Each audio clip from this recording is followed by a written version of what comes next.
पिता, पुत्र और पवित्र आत्मा के नाम में, आमीन। जय मसीह की सभी को। मैं आकाशदीप ब्रांडे और आज हम लोग पढ़ेंगे 18 मई रविवार का पाठ, पास्का का 5वां रविवार, संत योहन प्रथम। पहला पाठ प्रेरित चरित अध्याय 14 पद संख्या 21 से 27। उन्होंने उस नगर में सुसमाचार का प्रचार किया और बहुत शिष्य बनाए। इसके बाद वे लुस्त्रा और इकोनियम होकर अंताकिया लौटे।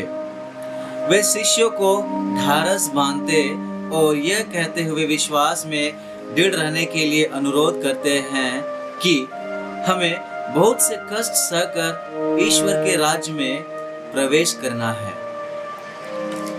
उन्होंने हर एक कलीसिया में अध्यक्षों को नियुक्त किया और प्रार्थना तथा उपवास करने के बाद उन लोगों को प्रभु के हाथों सौंप दिया जिसमें वे लोग विश्वास कर चुके थे।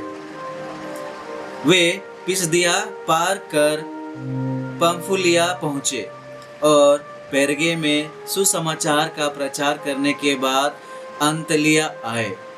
वहां से वे नाव पर सवार होकर अंताकिया चल दिए, जहां से वे चले गए थे और जहां लोगों ने उस कार्य के लिए ईश्वर की कृपा मांगी थी जिसे उन्होंने अब पूरा किया था। वहां पहुंचकर और कलीसिया की सभा बुलाकर वे बताते रहे कि ईश्वर ने उनके द्वारा क्या क्या किया और कैसे गैर यहूदियों के लिए विश्वास का द्वार खोला। दूसरा पाठ प्रकाशना अध्याय 21 पद संख्या 1 से 5। तब मैंने एक नया आकाश और एक नई पृथ्वी देखी। पुराना आकाश तथा पुरानी पृथ्वी दोनों लुप्त हो गए थे और समुद्र भी नहीं रह गया था। मैंने पवित्र नगर नवीन यरूशलेम को ईश्वर के यहाँ से आकाश में उतरते देखा। वो अपने दूल्हे के लिए सजाई हुई दुल्हन की तरह अलंकृत था। जब मुझे सिंहासन से एक गंभीर वाणी यह कहते हुए सुनाई पड़ी, देखो, यह है मनुष्यों के बीच ईश्वर का निवास। वो उनके बीच निवास करेगा। वे उसकी प्रजा होंगे और ईश्वर स्वयं उनके बीच रहकर उनका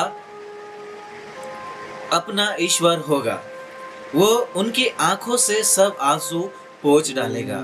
इसके बाद ना मृत्यु रहेगी, ना शोक, ना विलाप और ना दुख, क्योंकि पुरानी बातें बीत चुकी है। तब सिंहासन पर विराजमान व्यक्ति ने कहा, मैं सब कुछ नया बना देता हूँ। सुसमाचार योहन अध्याय 13 31 से 35। यूदस के चले जाने के बाद ईसा ने कहा, अब मानव पुत्र महिमान्वित हुआ और उसके द्वारा ईश्वर की महिमा प्रकट हुई। यदि उसके द्वारा ईश्वर की महिमा प्रकट हुई है तो ईश्वर भी उसे अपने यहाँ महिमान्वित करेगा और वो शीघ्र ही उसे महिमान्वित करेगा। बच्चों, मैं और थोड़े ही समय तक तुम्हारे साथ हूँ। तुम मुझे ढूंढोगे और मैं यहूदियों से जो कहता था अब तुमसे भी वही कहता हूँ। मैं जहाँ जा रहा हूँ वहाँ तुम नहीं आ सकते। मैं तुम लोगों को एक नई आज्ञा देता हूँ, तुम एक दूसरे को प्यार करो। जिस प्रकार मैंने तुम लोगों को प्यार किया उसी प्रकार तुम भी एक दूसरे को प्यार करो। यदि तुम एक दूसरे को प्यार करोगे तो उसी से सब लोग जान जाएंगे कि तुम मेरे शिष्य हो। चिंतन। हमारा जीवन एक यात्रा है जहां हम अपनी अपरिपक्वता से परिपक्वता, झूठ से सत्य और मरण से जीवन की ओर बढ़ते हैं।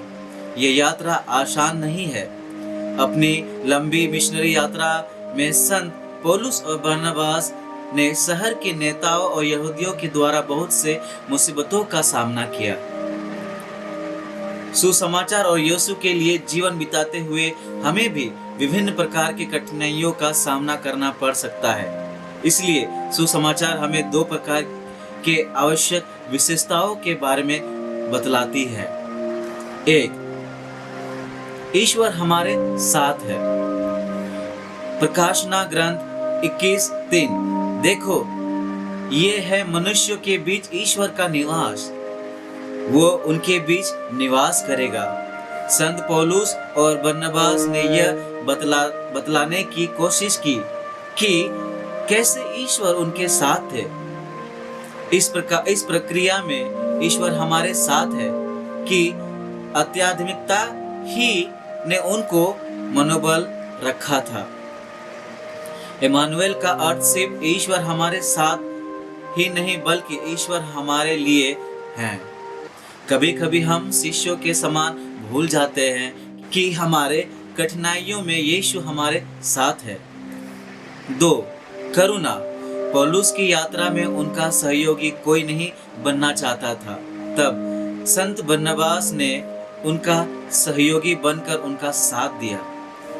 जब हम में करुणा है, हम भी दूसरों की कमजोरी नहीं देखेंगे बल्कि उनकी उन्नति चाहेंगे और इस तरह हम जीवन का संचार करेंगे। अनुवाक्य। हे मेरे ईश्वर, मेरे राजा, मैं सदा सर्वदा तेरा नाम धन्य कहूंगा। जय घोष। Hallelujah, hallelujah. यीशु ने कहा, मैं तुम लोगों को एक नई आज्ञा देता हूँ। जैसे मैंने तुम्हें प्यार किया वैसे ही तुम भी एक दूसरे को प्यार करो। हालेलुया। पिता, पुत्र और पवित्र आत्मा के नाम में आमीन। ईश्वर को धन्यवाद।